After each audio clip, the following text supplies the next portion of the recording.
মাছ ধরার এমন আয়োজন গ্রামের চিরচেনা চিত্র। বড় বড় পুকুর কিংবা দিঘিতে জাল দিয়ে এবং বড়শি ফেলে মাছ ধরার এমন আয়োজন প্রায় সময় হয়ে থাকে গ্রামাঞ্চলে। আমাদের এখানেও বড় পুকুরে আজকে বিশাল আয়োজন ছিল।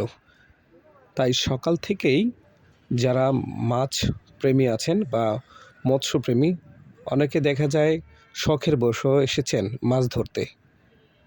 এখানে এসে অনেকে আবার জাল মেরামত করে নিয়েছেন, প্রস্তুতি নিচ্ছিলেন সবাই মাছ ধরার জন্য।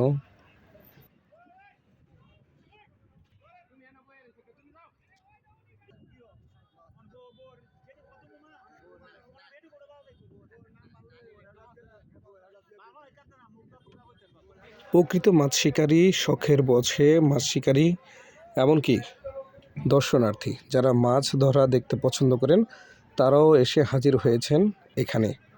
অনেক মানুষ, প্রচুর মানুষ, কিন্তু মাছ ধরাটা একটু দেরি হয়ে যায় নানা কারণে।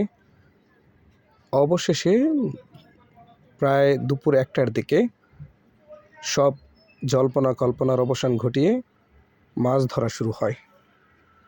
বিশাল বড় পুকুর, এখানে অবশ্যই বেশি মাছ থাকার কথা।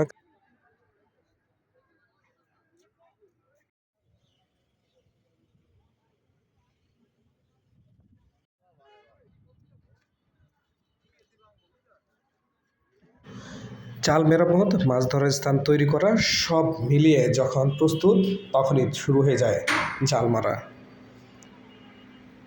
চারদিকে শুধু জাল আর জাল আর দর্শনার্থী।